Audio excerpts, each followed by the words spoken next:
भारत का जो जीडीपी था वो विश्व के जीडीपी का शायद 25%। जी बिल्कुल। उस समय अब आप देखिए कि खेती से कितना कमा सकते हैं। आज हम लोग बात करते हैं $5 ट्रिलियन इकोनॉमी की, $7 ट्रिलियन इकोनॉमी की। बात करने की बात है, यूपी की बात होती है $1 ट्रिलियन इकोनॉमी की। बहुत जगह किसान आंदोलन चलाता है, किसानों को इस्तेमाल किया जाता है, सरकार से मिलके और समाप्त कर लिया जाता है। सरकार से या चीनी मिल वालों और नेता जो है मालामाल हो जाता है। आप देखिए किसान नेताओं के पास तो फॉर्च्यूनर आ गई हैं। हम यूपी के, मैं यूपी का ज़्यादा हूँ, तो मैं यूपी की बात कर लूँ। अभी 3 दिन से मैं टीवी पे देखता हूँ, पोस्टर लगे हैं, बटेंगे या कटेंगे। दूसरा पोस्टर आ रहा है, जोड़ेंगे और जीतेंगे। आज देश में सबसे ज़्यादा जिसे कहते हैं जाट बरादरी का जो जोर है उत्तर प्रदेश में है।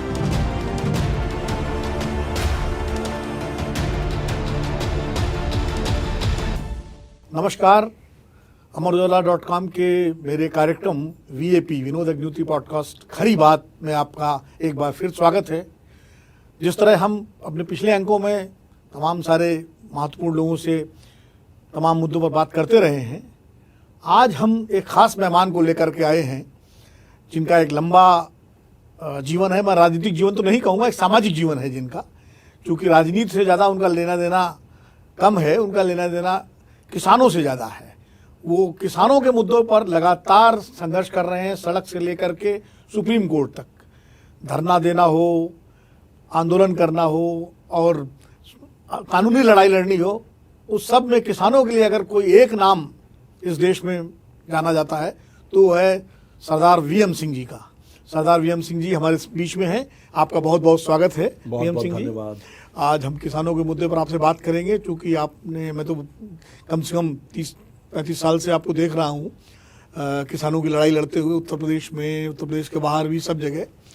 तो सबसे पहले मेरा सवाल ये है कि आज़ादी के बाद इस देश में सरकार बनी, लेकिन किसानों के मुद्दे, किसानों की समस्याएं जस की तस आज भी बनी हुई हैं। इसका मुख्य कारण आप क्या मानते हैं? जो आपने प्रश्न किया, उस प्रश्न को थोड़ा और मजबूत करते हुए, शायद आपने शुरुआत करी थी अपनी राजनीतिक नहीं, आपका जो जर्नलिज्म का करियर था धर्मयुग से, नवभारत टाइम्स से धर्मयुग, उस समय जो था टाइम समूह तो से ही था। उस समय जो है आंदोलन किया था टिकैत साहब ने जी। धर्मयुग के अंदर बहुत बड़ी निकली थी उस समय, हेडलाइंस की स्टोरी थी, लीड स्टोरी थी, किसान गुस्से में। उसको आप पढ़ें, जिसने लिखा, आपने लिखा, किसने लिखा मुझे याद नहीं है वो, पर उसको आप पढ़ें। आज भी वही हाल है, 50 साल हो गए उस बात को, और अगले 50 साल भी यही हाल होगा, क्योंकि किसान ने आउटसोर्स कर दिया है। अपनी वोट उनको दे रहा है जो उनका हाल ठीक करने की बात करते हैं, जो उनको लारा लप्पा देकर और मैनिफेस्टो में उनकी बात लिख देते हैं, भाई ये आदमी बढ़िया है, भाई ये हमारी बात करेगा। और फिर जब वो नहीं करता, 47 से लेकर अभी तक की बात हो रही है जी। इस उम्मीद पर हमारे पास ताकत नहीं है सरकार बनाने की, आपके पास ताकत है। आपको जनसंघ को हम नहीं दे रहे, हम कांग्रेस को दे रहे हैं, हम कांग्रेस को दे रहे हैं, हम बीजेपी को दे रहे हैं, हम सपा को नहीं दे रहे, हम बसपा को दे रहे हैं, बसपा को नहीं दे रहे, सपा को दे रहे हैं। जो भी हमें लगा, जहां उम्मीद बैठी, किसानों ने एक तरफा उसको वोट दिया। क्यों दिया? उम्मीद पर कि हमारे मुद्दे हल होंगे। अंग्रेज आए आज 250-300 साल पहले, उससे पहले कृषि प्रधान देश था ये जी। कृषि प्रधान देश आज भी है। क्या कहते थे उस समय? सोने की चिड़िया। अंग्रेज क्यों आए थे? लूटने आए थे। उस समय कितने अडानी थे, कितने अंबानी थे, कितने टाटा थे, कितने बिरला थे, कितने डालमिया थे? कोई नहीं था। उस समय केवल किसान और खेती थी। खेती एक उसके बावजूद भारत का जो जीडीपी था वो विश्व के जीडीपी का शायद 25%। जी बिल्कुल। उस समय अब आप देखिए कि खेती से कितना कमा सकते हैं। आज हम लोग बात करते हैं $5 ट्रिलियन इकोनॉमी की, $7 ट्रिलियन इकोनॉमी की। बात करने की बात है, यूपी की बात होती है $1 ट्रिलियन इकोनॉमी की। जी। आप देखिए सी दिनेश, उसका जो है इंपोर्ट कहाँ से हो रहा है, एक्सपोर्ट कहाँ से हो रहा है, कहाँ से कोई इंडस्ट्रियलिस्ट आ रहा है, नहीं आ रहा है, कुछ नहीं, केवल बातें ही बातें हैं। तो जो आपने कहा कि हिंदुस्तान आज़ाद होने के बाद जो सरकारें बनी हैं, सब ने किसान के नाम पे राजनीति करी है और किसान को डट के लूटा है। हम इस उम्मीद पे कि हमारा काम करेगा हम वोट देते हैं, बनाते हैं, और फिर जब नहीं करता वो काम उसके खिलाफ धरना भी देते हैं। जब धरना देते हैं हमारे साथ कौन आके बैठता है? विपक्ष वाला जी। बोले भाई ये तो बेकार है, अगली बार मुझको वोट देना, हम आपका काम करेंगे। उदाहरण के तौर पर 2013-14 में 78 चीनी मिलों लॉकआउट हो गया था यूपी के अंदर, लॉकआउट हो गया था। उनने कहा था हम रेट नहीं दे सकते, बंद कर रहे हैं, हम चीनी मिल नहीं चलाएंगे। अखिलेश बाबू उस समय सीएम थे, चुपचाप बैठ गए। बीजेपी ने धरने दिए हर कलेक्ट्रेट के अंदर तंबू लगाकर कि मिल चालू करो। वो अलग बात है कि मैं कोर्ट गया, डीवाई चंद्रचूड़ उस समय हमारे चीफ जस्टिस इलाहाबाद हाईकोर्ट के इनके आदेश से 3 दिन के अंदर मिलें चालू हुई। इन्होंने कहा बीजेपी ने गन्ना किसानों की समस्या पूरी हल कर देंगे। उसके बाद में प्रधानमंत्री 2014 में, उस समय प्रधानमंत्री भावी प्रधानमंत्री थे जी। उस समय उन्होंने कहा कि हम जो हैं आपको ब्याज भी देंगे, तत्काल पेमेंट करेंगे, बकाये पर ब्याज देंगे, गन्ने का रेट देंगे, सब कुछ ठीक करेंगे। धरना आप हमारे साथ दे रहे हो, हम आपको बना रहे हैं, फिर से हम बेवकूफ़ बन जाते हैं। तो ये तो किसानों के साथ हो रहा है धोखा आज 75 साल से। लेकिन बीजेपी का तो कहना है, बीजेपी सरकार का, जो केंद्र की सरकार है, प्रधानमंत्री नरेंद्र मोदी जी की सरकार है, उत्तर प्रदेश में योगी जी की सरकार है, इनका कहना है तो हमने गन्ना किसानों के सारे बकाये का भुगतान कर दिया, उनको अच्छा रेट दिया और उनकी समस्याएं, उनके मुद्दे जो है काफ़ी हद तक हल कर दिए। देखिए होता ये है, आपके पास मीडिया है, आपके पास माउथ पीसेस बहुत हैं बोलने के लिए, किसानों के पास नहीं है। आदमी सोचता है भाई मेरा पैसा तो नहीं आया, जब इतना बड़ा आदमी प्रधानमंत्री या मुख्यमंत्री कह रहा है कि पैसा सबका दे दिया तो दे दिया होगा, मेरा रह गया आ जाएगा। बाद में 2-4-6 महीने में पता चलता किसी का नहीं आया। कोर्ट से वीएम सिंह जाके लड़ रहा है और दिला रहा है, कोर्ट से ब्याज की बात करता है तो ये हल्फनामा देते हैं सरकार, योगी सरकार ने हल्फनामे दिए हैं हम नहीं दे सकते। उनके केन कमिश्नर, क्योंकि योगी को तो हम नहीं लेके जा सकते कंटेम्प्ट के अंदर, केन कमिश्नर जाएंगे तो योगी जी ने उनकी सरकार ने हल्फनामे दिए हैं, हमने कंटेम्प्ट डाला है उनके ऊपर। आज भी चल रहा है 5 साल से 6 साल से ब्याज के ऊपर। कहते कुछ और हैं, इलेक्शन में कुछ और बोलते हैं, और जब तक किसान को मालूम चलता है तब तक वो वोट डाल देता है बेवकूफ़ बन के। भाई आपने कह दिया, हमने आपकी बात मान ली। अब वही गुस्सा तो निकला है 2024 में किसानों का, जिसकी वजह से सीटें कम हो गई बीजेपी की। और केवल किसानों का गुस्सा निकला है। ना तो अखिलेश की शक्ल देख के लोगों ने वोट दिया है, ना राहुल की दिया है। केवल केंद्र सरकार के, मोदी जी के, जो उनकी सरकार है उसके खिलाफ गुस्सा किसानों का निकला है यूपी के अंदर, वही बात हुई है केवल। इसीलिए बीजेपी को उत्तर प्रदेश में इतना बड़ा जी झटका बिल्कुल। लगा। आज उसमें लग रहा है इनको कि समाजवादी को लगे कि हम जीत गए हैं, या कांग्रेस को लगे कि हमारा फिर चढ़ाव चालू हो गया है। ऐसा कुछ नहीं है। और हमारा एक ही मुद्दा था पहले किसानों का, एमएसपी नहीं तो वोट नहीं जी। एमएसपी की गारंटी दे दो। अब बीजेपी बेवकूफ बनाना चालू कर दिया, एमएसपी देंगे तो 21 लाख करोड़ देना पड़ेगा, इतना बजट नहीं है। डिबेट हो रही है, कोई बोले 16 लाख करोड़ होता है, कोई कहते, कोई किसान नेता कहे भी 14 लाख होता है। और जब बात करने के लिए बुलाया उन्होंने किसान नेताओं को, वो ये सब नो करने वाले पहुंच गए वहां पर।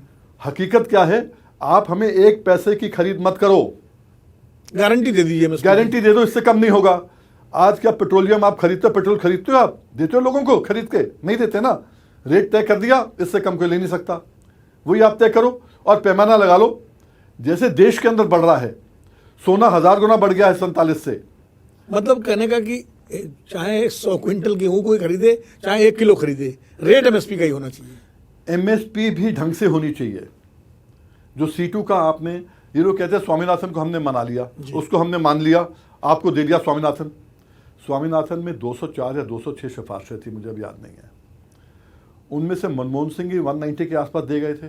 कैसी सिफारिशें थी? ई मंडी, ई ये, ई वो। अरे हमारे काम का नहीं है भाई, हमारे एक ही सिफारिश काम के, सब वापस ले लो। एमएसपी एक ही सिफारिश दे दो, C2 के हिसाब से 50% प्रॉफिट और एमएसपी की गारंटी, बस। हमें और नहीं चाहिए कुछ, बाकी बेकार बातें हैं। आज आप देखो ना, धान, पूरे देश में धान लगता है, तमिलनाडु में भी लगता है, आंध्रा में भी लगता है, छत्तीसगढ़ भी लगता है, मध्य प्रदेश लगता है, हरियाणा लगता है, पंजाब, पूरे देश में लगता है धान। महाराष्ट्र भी लगता है, मध्य प्रदेश, महाराष्ट्र, अब हर कहीं लगता है धान। तो धान एक प्रमुख फसल है, क्योंकि गेहूं तो आधे में लगता है, आधे में नहीं लगता। जी जी, धान तो पूरे धान तो पूरे देश में लगता है। धान का आपने दे दिया 2300 रुपया, आपने एमएसपी दे दिया। अब बिहार में चलिए, धान 1400 का बिकता है। पूर्व उत्तर प्रदेश में आ जाइए, 1500 का बिक रहा है आज की तारीख में जब हम बैठे हैं। थोड़ा आगे आ जाइए, जब तक आप दिल्ली पहुंचते हैं, हापुड़ पहुंचते हैं, 1800 का बिक रहा है। तो 500 का घाटा हो गया, सीधा 500 का घाटा हो गया एक क्विंटल पर।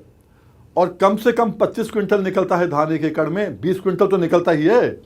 तो 10,000 का नुकसान हो गया 6 महीने की फसल पर। एक एकड़ में 5 एकड़ वाले का 50,000 का नुकसान हो गया। और 5 एकड़ वाले को आप 6,000 रुपया सम्मान के रूप में दे रहे हैं। 50,000 मेरा मार के एक फसल पे, 2 फसल पे नहीं, एक फसल पे 6,000 साल का दे रहे हो, 6,000 साल का दे रहे हो, सम्मान लूट रहे हो। कह रहे हो किसान सम्मान निधि, बहुत बहुत धन्यवाद भाई। वहीं अगर गन्ने की बात करें जी, 100 रुपया कम दिया जा रहा है इनका। क्या C2+50 के हिसाब से गन्ने में प्रदीप कांत साहब ने, जस्टिस प्रदीप कांत ने 2008 या 9 में जो फैसला दिया था, जो सुप्रीम कोर्ट ने मोहर लगा दी। जब मोहर लगाई तो उस समय आपको याद होगा justice KG Balakrishnan, chief justice of India, उन्होंने कहा था कि 1.25 रुपये किलो क्या मिलता है देश के अंदर।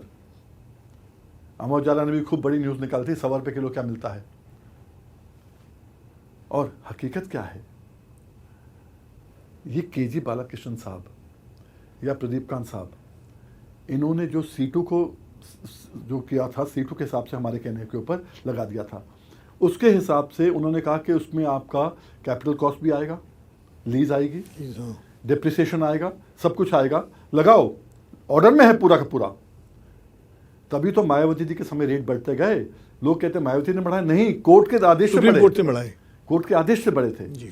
अब उसमें जो है, जब कोर्ट के आदेश के तहत आपकी आज लागत आपके अपने रिसर्च सेंटर्स में, मुजफ्फरनगर की हो, लखनऊ की हो, शाहजहांपुर की हो, आपके रिसर्च सेंटर में 350 रुपये आ रही है गन्ने की लागत 350 से लेकर 350 के बीच में। तो 500 रुपये गन्ने का रेट क्यों नहीं होना चाहिए किसानों का? हाँ, 50% प्रॉफिट अगर उसमें, अगर 50% प्रॉफिट तो 500 क्यों नहीं होना चाहिए? अभी कितना है? अभी 370, वो भी 20 बढ़ाया पिछली बारी, और शायद इस बार बढ़ाई ना, इलेक्शन होगा तो बढ़ा देंगे थोड़ा। वो भी रिकवरी बेस्ड है शायद उसमें। रिकवरी बेस्ड तो है ही है।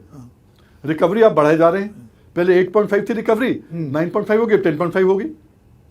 10.5 की रिकवरी कहाँ होती है? नहीं होती ना। तो इसलिए इसके ऊपर हमारा तो SAP है, state advice price, recovery based नहीं है हमारा रेट जी। जो FRP है वो रिकवरी बेस्ड है। वही तो मेरी लड़ाई थी। आज 25 साल की लड़ाई के बाद 5 जजेस ने सुप्रीम कोर्ट के 2 बार फैसला दिया, तब तो आज इनके पास अधिकार है गन्ना रेट तय करने का। वरना जितना बोलते गन्ना गन्ना गन्ना बोल नहीं पा रहे थे। ये 96 में जी, जब बीजेपी और बसपा की सरकार बनी थी, आपको याद होगा, मिली जुली जो बनी थी, हाँ, कुछ दिन की बनी थी, 6 महीने वाली। हाँ, 6 महीने वाली। उस समय जस्टिस मार्कंडे काटजू और बलबीर सिंह चौहान ने फैसला दिया था कि राज्य सरकार के पास अधिकार नहीं है गन्ना रेट तय करने का। सरकारें हार गई थी। उसी के बेसिस पे पंजाब हरियाणा हाई कोर्ट ने पंजाब हरियाणा के लिए दिया, चेन्नई हाई कोर्ट ने चेन्नई के लिए दिया, हर कहीं आ गया था पूरे देश के अंदर। फिर उसके खिलाफ हम जब सुप्रीम कोर्ट गए, सुप्रीम कोर्ट में स्टे नहीं मिला था सरकार को, हम सुप्रीम कोर्ट गए और 2004 में 5/5/2004 में सुप्रीम कोर्ट की 5 जजों की बेंच ने कहा ये अधिकार ठीक है। VM सिंह वाला जो फैसला है उस पर लिखा है रिट पिटिशन 2086 ऑफ 1997। मैंने चैलेंज किया था, मैंने कहा नहीं, ये हमारा समझौता मूल्य है, हम गन्ना देते हैं, आप आरक्षित करते हो, आरक्षण आप देते हो। तो कोर्ट ने कहा अगर आप आरक्षण करते हो तो आपको गन्ना मूल्य देना पड़ेगा, ये एग्रीमेंट माना जाएगा। आज तभी तो लोगों को मिल रहा है। आज हर किसान को उत्तर प्रदेश में कम से कम 4 लाख से लेकर 5 लाख रुपए प्रति एकड़ का फायदा हुआ है पिछले 25 साल में जो गन्ना लगाता है। सुप्रीम कोर्ट की देन है। तो करीब कितना फायदा आपने कराया सुप्रीम कोर्ट के जरिए गन्ना किसानों का? टोटल लमसम कितने हजार करोड़ का? नहीं, लाख करोड़ मान लीजिए। 1 लाख करोड़। उत्तर प्रदेश में 1 लाख करोड़ से ऊपर का फायदा है उत्तर प्रदेश में अकेले। और ये फायदा पूरे देश में है। गन्ना किसान उत्तर प्रदेश में नहीं है, केवल महाराष्ट्र में है, कर्नाटक में है, गुजरात में है, तमिलनाडु के अंदर है, तेलंगाना में है, पंजाब, हरियाणा, बिहार, हर किसी को फायदा हुआ है। ठीक है, मतलब आपकी जो लड़ाई, आप अदालत से भी लड़ते हैं, सड़क पर भी लड़ते हैं, लेकिन मेरा एक सवाल ये है कि किसानों के मुद्दे, जसकता से मैंने आपसे पहले ही कहा था, और तमाम सारे किसान संगठन हैं देश में। अभी जब 2020 में किसानों का आंदोलन हुआ था दिल्ली में, तो तमाम किसान यूनियनें आई थी।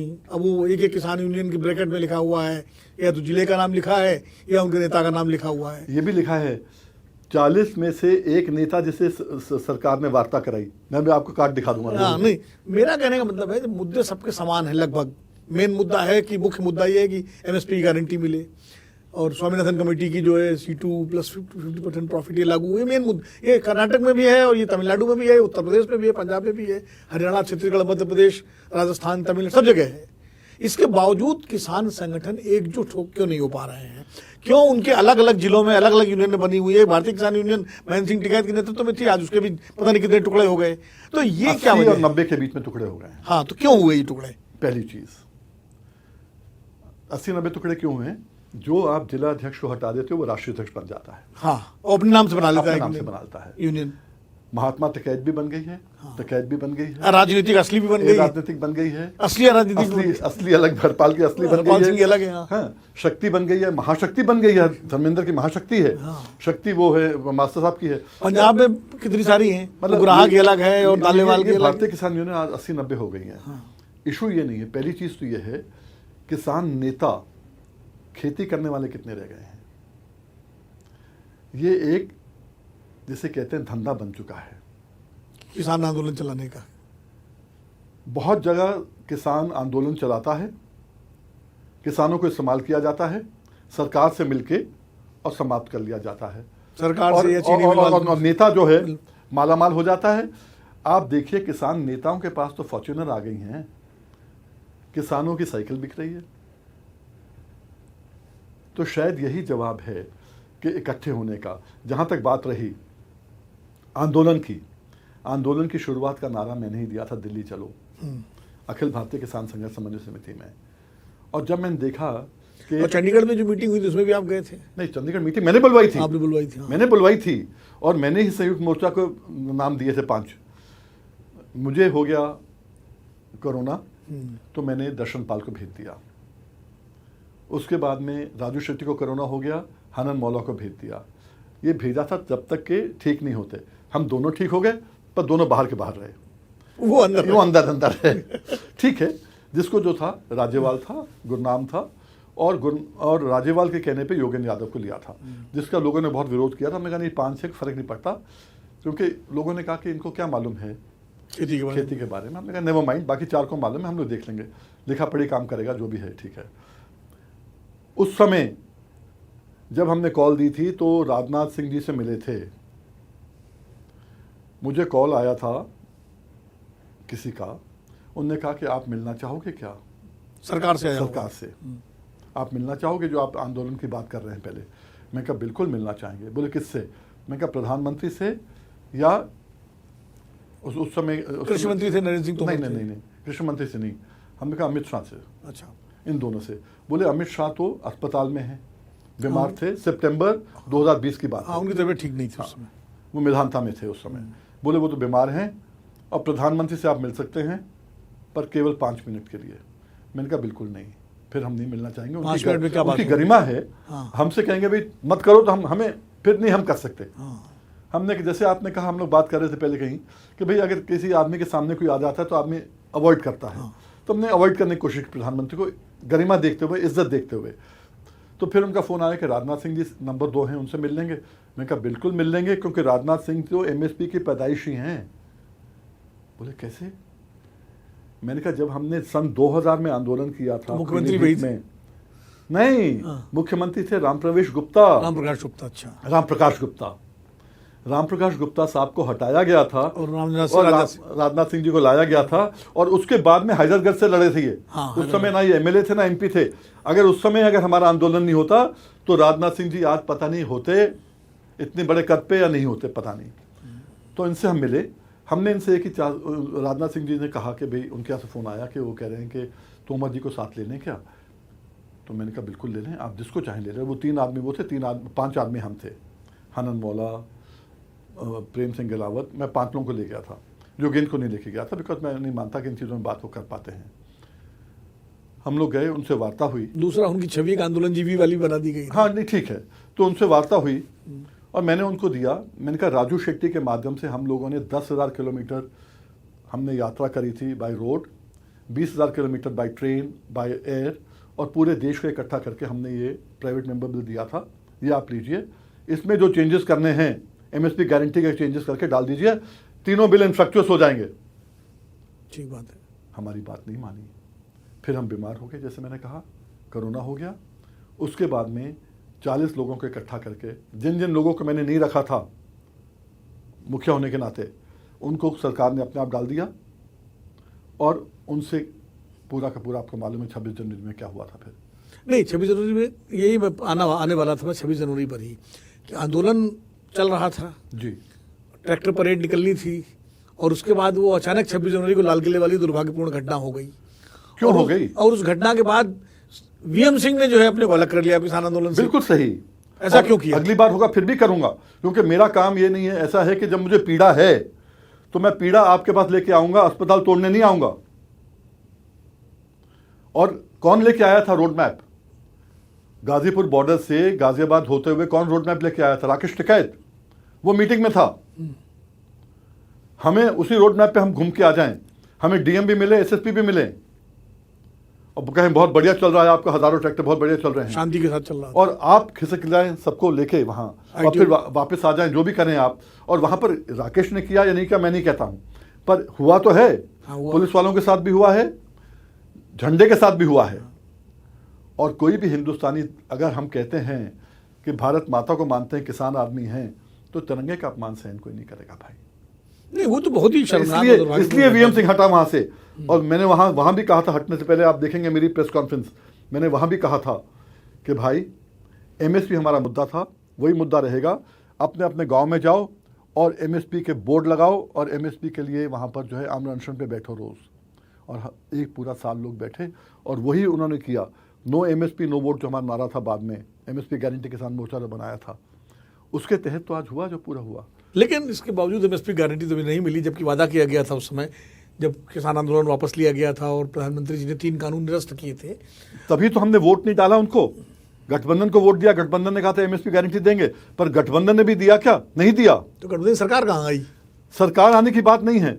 अगर भूपेश बघेल छत्तीसगढ़ में दे सकते थे एमएसपी से बढ़कर, एमएसपी की गारंटी आप अगर कहते हैं ना, बार बार हम लोग कहते हैं एग्रीकल्चर तो जो है स्टेट सब्जेक्ट है, तो आप दे दो ना एमएसपी गारंटी स्टेट से। सेंटर पे क्यों निर्भय होते हो?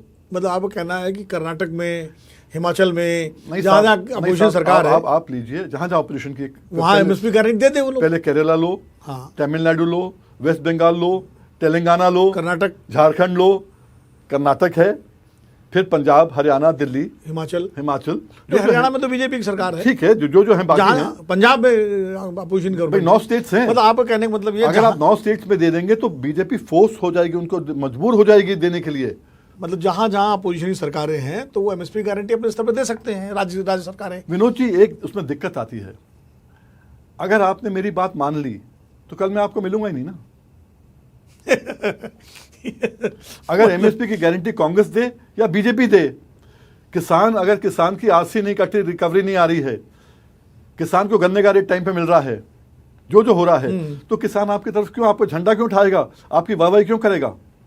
किसान को तो गरीब रखो, इसलिए गरीब रखो कि यही आदमी हमारे झंडे उठाएगा, यही हमारा काम करेगा, वही करता है।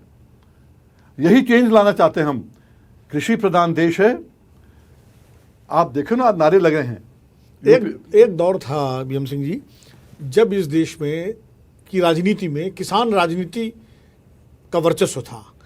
कोई भी पार्टी हो, उसके किसान नेताओं की आवाज़ थी, किसान लॉबी कही जाती थी। अब वो बड़े बड़े देश में राजनेता भी थे और किसान नेता भी थे। उदाहरण के लिए चौधरी चरण सिंह, चौधरी देवीलाल, प्रकाश सिंह बादल, आपके देवराजर्स, बहुत सारे जो है, इधर कुमाराम आर्य, नाथुराम बिरधा, हर जगह जगह, रामलखन सिंह यादव वहाँ थे बिहार में, उत्तर प्रदेश में बहुत सारे नेता थे, मुलायम सिंह यादव जैसे लोग जो किसान पृष्ठभूमि से आते थे, और हर दल के किसान शाखाएं थी, किसान सेल थी। आज किसान राजनीति हाशिए पर क्यों चली गई है? बहुत सीधा है। जिन नेताओं की आप बात कर रहे हैं, इन्होंने अपनी पार्टी में रहकर किसानों के लिए काम करने की कोशिश करी, पर लोगों ने करने नहीं दिया। चरण सिंह साहब को उदाहरण लीजिए, जब आए उन्होंने गन्ने का 11 रुपये बढ़ा दिया, तत्काल हटा दिए गए।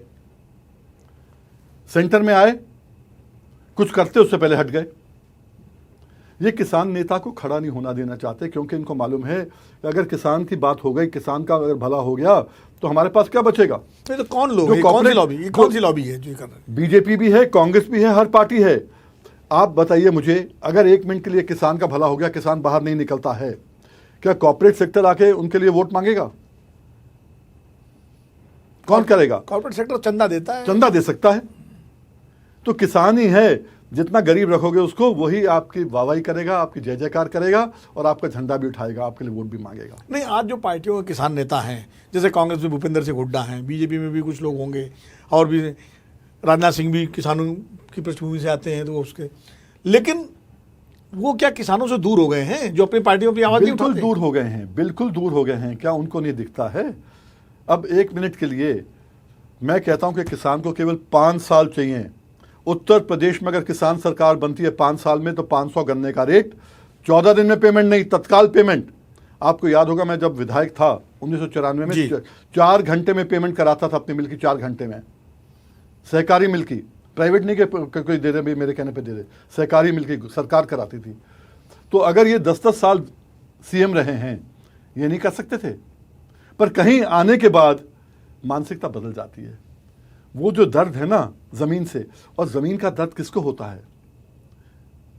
किसान का दर्द किसको होगा? जिसकी आंखों के सामने उसकी फसल बर्बाद होती दिखती है, ओलावृष्टि से हो, चाहे उसकी सूखे से हो, चाहे उसकी बाढ़ से हो। आंखों के सामने फसल तबाह होती है ना, उसी को दर्द होता है किसानों का।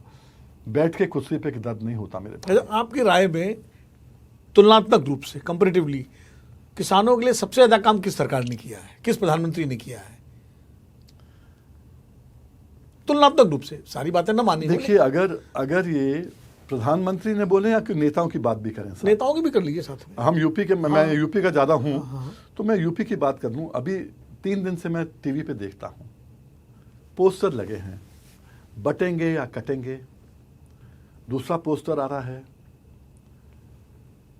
जोड़ेंगे और जीतेंगे, समाजवादी का। हम कहते हैं इनमें से किसमें दम है बोलने का?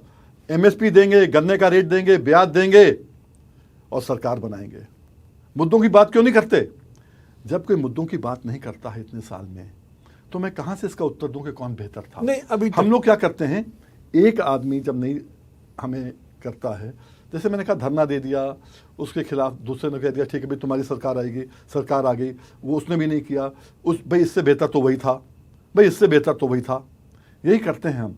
इसलिए मेरा कहना यह है कि अब समय आ गया है, कृषि प्रधान देश में किसानों की सरकार बननी चाहिए। ये कैसे बनेगी? क्यों नहीं बनेगी? जब सब पार्टियों में विभाजित है किसान नेता। ऐसा है, 80-90 किसान यूनियन है। आज देश में सबसे ज्यादा जिसे कहते हैं जाट बरादरी का जो जोर है, उत्तर प्रदेश में है, हरियाणा में है, उत्तर प्रदेश में तो है ही है। हम यूपी की बात करें, मेरा कहना है कि 2027 में अगर यूपी में कहा जाएगा कि आपको गन्ने का रेट ये मिलेगा, आपको तत्काल होगा। गन्ने के अंदर कितने हैं? योगी जी कहते हैं कि 47,20,00,000 किसान परिवारों को मैंने पैसा दिलवाया है। वो कहते हैं दिया है पर दिलवाया, चलो मान लें। 5-5 वोट भी सबके हुए घर में, क्योंकि सट्टा एक आदमी को मिलता परिवार में, 2.5 करोड़ हो गया। 1.5-2 करोड़ ऐसे लोग हैं, कम से कम 30 लाख परिवार ऐसा है जिसके पास सट्टा नहीं होता है, ठेके पे जमीन लेता है या विरासत नहीं चढ़ी होती है, कोल्हू और क्रशर को देता है। तो 3-3.25 करोड़ किसान हैं। अगर वो ठान लें कि जात बरादरी नहीं, ना मैं जाट, ना सैनी, ना त्यागी, ना ब्राह्मण, ना सिख, ना कुछ, ना उसमें ना कुर्मी, ना यादव, ना कुर्मी, मैं केवल किसान बन के किसान बरादरी में वापस आऊंगा, किसान बन के दूंगा। अरे 75 साल सबको देखा है, 5 साल अपने आप को देख लो ना। नहीं होगा तो हाथ खड़े कर लेंगे। पर वो मैं आपको कहता हूं, फिर से वही बात है, किसान नेता जो आए, चौधरी चरण सिंह की बात, जिस दिन किसान सरकार बनेगी, ये सब मिलके डाउन करने की कोशिश करेंगे। पर अगर किसान एक बार खड़ा हो गया, फिर डाउन नहीं होता। नहीं, लेकिन बीएम सिंह जी ये बताइए, एक समय था 1980 का दौर या 70s का दौर, लेट 70s का, इस देश में किसान राजनीति के बाद किसान आंदोलन चरम पर थे। एक तरफ महेंद्र सिंह टिकैत उत्तर प्रदेश में, शरद जोशी महाराष्ट्र में, नंदकुमार स्वामी कर्नाटक में, विपिन भाई देसाई गुजरात में, बाबा गौड़ा पाटिल कर्नाटक, मतलब बहुत सारे नेता थे जो किसानों की आवाज़ उठाते थे और राष्ट्रीय स्तर पर सुनी जाती थी। आज की तारीख में क्या है, जिलों में किसान नेता हैं, राष्ट्रीय स्तर पर कोई किसान नेता ऐसा नहीं है जिसकी बात सुनी जाए या समझी जाए। तो क्या वजह है कि मतलब किसान एक तरफ तो आप किसान सरकार की बात कर रहे हैं, किसान पार्टी की बात कर रहे हैं, और दूसरी तरफ किसान जो है जिलों में तहसील में विभाजित है। इनको छोड़ दीजिए, जो आज जो है ना किसान नेता जो बन रहे हैं ज़बरदस्ती के। अब बात आई आपकी कि इतने बड़े किसान नेता थे तो पार्टी क्यों नहीं बनी और सरकार क्यों नहीं बनी। पहली चीज़, उस समय किसान तैयार नहीं था। आज जब हाई कोर्ट में, सुप्रीम कोर्ट में लड़के हम अपना हक ले सकते हैं, इन सरकारों के खिलाफ, हर सरकार के खिलाफ हक ले सकते हैं, तो मतलब कि किसान तैयार है। किसान अगर तैयार हो जाता है, कृषि प्रधान देश है, हम लोग तैयार नहीं थे तो पहले हमने कांग्रेस को ट्राई किया, जनसंघ नहीं होता, फिर बीजेपी ट्राई किया, फिर किसको ट्राई किया। जब कोई कुछ नहीं करता है तो एक मौका खुद भी लेने ना। बड़े हो गए, घर का बालक जो है, 3 बालक घर में हैं, छोटे छोटे 5-5, 6-6 साल के, माँ अकेली है। माँ कहती है बेटा 18 साल के हो जाएंगे, बड़े हो जाएंगे, फिर देख लेंगे। जब बड़े हो जाएंगे फिर घर वो कंट्रोल करेंगे, उससे पहले बाहर के लोग कंट्रोल करते थे। ये बताइए कि चौधरी चरण सिंह से एक बार बात की, अभी मैंने पिछले दिनों केसी त्यागी जी का इंटरव्यू किया और भी लोगों से बात करता रहता हूँ, तो उनका कहना था कि भाई किसानों की अलग से यूनियन बनाने की कोई ज़रूरत नहीं है, हमारी पार्टी किसानों की पार्टी है। आप भी किसानों की पार्टी की बात कर रहे हैं, तो अगर किसानों की एक पार्टी बनती है तो फिर इन किसान यूनियनों का क्या मतलब रहेगा, कोई ज़रूरत नहीं रहेगी, क्योंकि किसानों की पार्टी बनेगी, वो किसानों के मुद्दों को हल करेगी, किसानों की सरकार बनेगी। तो आपको क्या लगता है कि सारी किसान यूनियन मर्ज करके पार्टी बनाएं, वो बेहतर होगा? देखिए, पहली चीज़, तोड़ फोड़ करने वाले कितने इसके अंदर? आपको मालूम है जब लखीमपुर खीरी कांड हुआ, पहलवानों का हुआ, दूसरे हुए, तो किसान जो नेता भी एक दूसरे से वेरी हैं, एक दूसरे को पसंद नहीं करते या एक दूसरे से देख देख के चलते हैं, फूंक मारते हैं पीने से पहले कि भाई ठीक है, नहीं भाई ये ठीक है, ये गलत है। अब रही बात हम लोग क्या करेंगे या नहीं करेंगे, जो लाइक माइंडेड किसान नेता हैं जरूर साथ आएंगे। और आज तो इस तरह आज आप मुझे बताएं, क्या कोई किसान इस देश में चुनाव लड़ सकता है? 2-2, 3-3, 4-4 करोड़ के टिकट बिकते हैं, 3-3, 4-4 करोड़ ऊपर लगते हैं, और जब वो जीत जाते हैं तो 20-20 करोड़ में उनको खरीदा जाता है। इस शक्ल में कोई किसान नेता कभी बन सकता है? ईमानदारी से, जो ईमानदार हो, जो बिकने वाला हो तो अलग बात है। इसलिए जब किसानों का अपना देश है, तब बिकाऊ नहीं टिकाऊ होना चाहिए। वही किसानों का अपना देश जब है तो किसान अपने आप भी एक बात देखे चले। और किसान का ये मतलब नहीं है कि भी केवल एमएसपी मिल जाए, गन्ना मिल जाए वगैरह वगैरह। आज उत्तर प्रदेश की बात करें, कच्ची ज़मीनें हैं वहाँ, पक्की होनी है। 75 साल से दिखी नहीं किस पे पक्की होनी है ज़मीनें। तलवार लटकी है, लोग पैसा मार रहे हैं हर साल।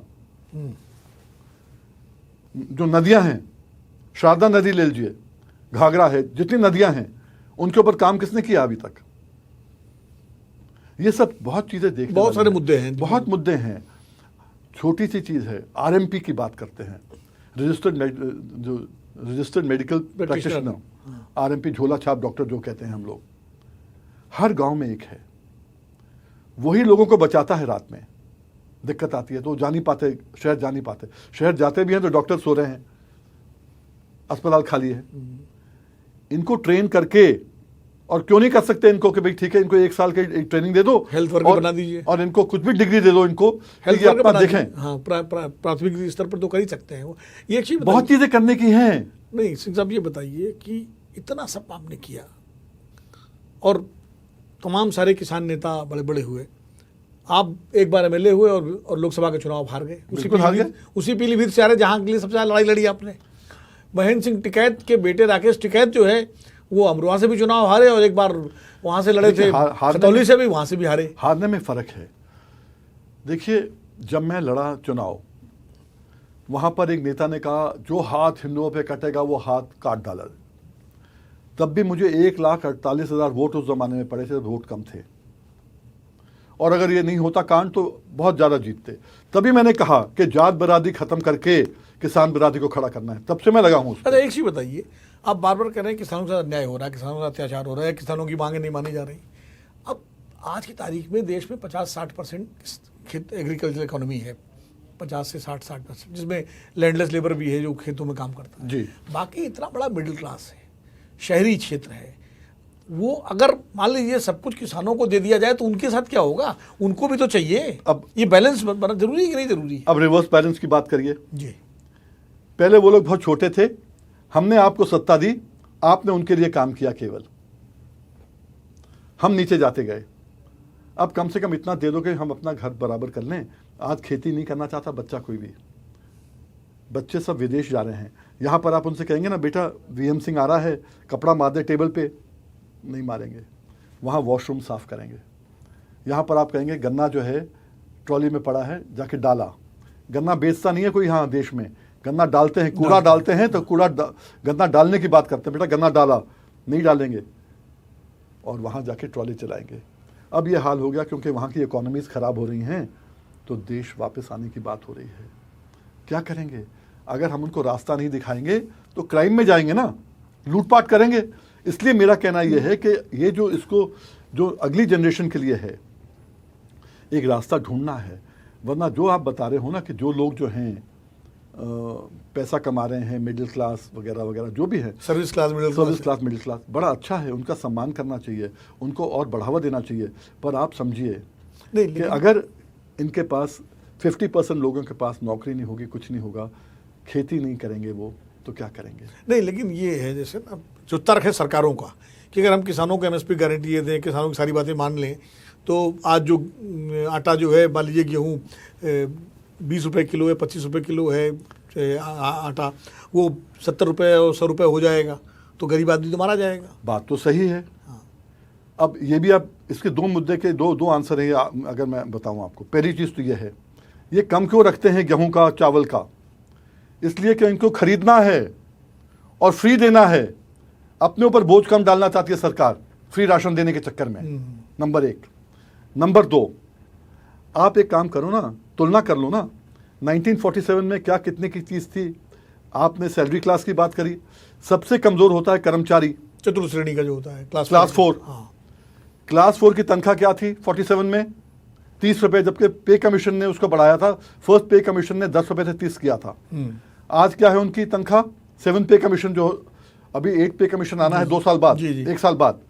7 पे कमीशन में क्या थी? 25,500, 1000 गुना, ऑलमोस्ट 1000 गुना। एक मास्टर 50 रुपये कमाता था, वो आज जो है 50,000 कमा रहा है, 1000 गुना। सोने का रेट तो सबको मालूम है, था ही था, हर चीज़ 1000 गुना थी। पर किसान का, चीनी की बात करो अगर आप, आज कहते हो कि चीनी रेट कम है, यही चिल्लाते हैं ना मिल मालिक वहाँ जाके हर कहीं कोर्ट के अंदर कि चीनी का रेट कम है, चीनी का रेट कम है। अब इनने एमएसपी दे दी चीनी की, मिनिमम सपोर्ट प्राइस नहीं है, मिनिमम सेल प्राइस, वही तो हम चाहते हैं, हमें दे दो, वो अलग बात है, नहीं दी। पर चीनी की अगर बात करें, 40 पैसे पर किलो था चीनी, आज 40 रुपये किलो है। आज 40 रुपये किलो है। कितना बढ़ा? 100 गुना, 100 गुना केवल। वहाँ 1000 गुना, यहाँ 100 गुना। गेहूँ 26 पैसे था किलो उस समय, आज हमसे लेते हैं 23 रुपये किलो, 26 रुपये किलो मान लीजिए। हाँ, 26 रुपये मानो, तभी 100 से कम है। 100 से कम है। हाँ। चावल 100 से कम है। ये चीज़ें क्यों हैं? पेट्रोल की आप देख लो, पेट्रोल उस समय था, उस समय क्या था, हर चीज़ आनों के हिसाब से थी। जी। शेर और आनों के हिसाब से। शेर और आनों के हिसाब से। पेट्रोल उस समय जो है, पेट्रोल का रेट था 27 पैसे या 25 पैसे, आज 100 रुपये जा रहा है, 400 गुना बढ़ गया। हर चीज़ जो है बढ़ रही है। उस समय जो है पावर इन होता था, डीजल नहीं था, पावर इन 10 रुपये 12, वो 10 पैसे 12 पैसे लीटर था, आज 90 रुपये, आज 90 रुपये डीजल है। अब आप कंपेयर कर लो ना। हाँ, तो इसलिए तो किसान कहाँ से कहाँ जा रहा है। हमें आप इतना दे दो, जितनी लागत है उसका दाम दे दो, 1.5 गुना दे दो ना। ज़मीनों की बात कर लो 1 मिनट के लिए। जो ज़मीन आज जो रियल एस्टेट वाले आ रहे हैं, साउथ दिल्ली में आप जहाँ चाहे, जो मैंने कहा है, कभी चेक करके कहना कि वीएम सिंह तुमने गलत कर गया था मेरे शो पे। 17,000, 18,000, 19,000 साउथ दिल्ली का रेट था पर एकड़ 47 में, आज 20 करोड़ रुपये एकड़ है, 10,000 टाइम्स। आज किसान के पास तो नहीं है ना। जो चीज़ किसान के पास नहीं है बढ़ रही है, जो किसान के पास है वो कम हो रही है। तो ये कृषि प्रधान देश कैसे रहा, इसको देखना है, इसको रखना है, तो हमें किसानों को संभालना पड़ेगा इस देश को। तो अब आखिरी सवाल आपसे करता हूं कि किसानों को संभालने के लिए वीएम सिंह क्या करेंगे? अपनी पार्टी बनाएंगे, किसानों की पार्टी बनाएंगे, क्या पहल करेंगे? उत्तर प्रदेश में अभी हमने शुरुआत करी बिजनौर से गए, हम लोग गए सहारनपुर, अब बुलंदशहर, बागपत, मेरठ, अमरोहा, यहाँ मीटिंग्स करके पहले इस ब्लॉक को संभालना है। उसके बाद में रोहिलखंड के अंदर पूरा संभालना है। उसके बाद आगे चलेंगे। अगर ये संभल गया, किसान खड़ा हो गया, तो फिर आप समझ लीजिए कि अगर जिस दिन किसान ने समझ लिया कि ये आदमी ने बिना हमारे वोट के, बिना हमारी ताकत के, हर सरकार से लड़के हमारा हक हमें दिलवाया है, अगर इसकी ताकत हो जाएगी चिड़िया बिठाने की, तो कितना फ़ायदा होगा। जिस दिन समझ में आ गया किसानों को, उस दिन किसान सरकार खड़ी हो जाएगी। और जहां यूपी में आ गई तो देश में ऑटोमेटिक आ जाएगी। तो ये जो चीज़ें हैं ना, मैं कहता हूं कि बीजेपी, कांग्रेस, ये मेक शिफ्ट अरेंजमेंट था हमारे लिए। किसानों की अपनी पार्टी बनेगी और किसानों की अपनी सरकार बनेगी, ये कहना है सरदार वीएम सिंह जी का, जिन्होंने लगातार किसानों की लड़ाई लड़ी है, सड़क से लेकर सुप्रीम कोर्ट तक। और अगर संसद में जाने का मौका मिलता तो वहाँ भी लड़ते, विधानसभा में तो उन्होंने लड़ाई लड़ी ही है। आज इस चर्चा में बस इतना ही। आगे फिर कभी आपसे चर्चा करेंगे और अगले सप्ताह हम फिर मिलेंगे एक नए मेहमान के साथ। तब तक के लिए इजाज़त दीजिए विनोद अग्निहोत्री को, और बहुत बहुत धन्यवाद। आपका धन्यवाद विनोद भाई। अगर आप ये वीडियो YouTube पर देख रहे हैं तो हमारे चैनल को सब्सक्राइब कर बेल आइकन दबाएं, और Facebook पर देख रहे हैं तो हमारे पेज को लाइक करें। 8 मिलियन प्लस सब्सक्राइबर, आपके इस भरोसे के लिए बहुत धन्यवाद।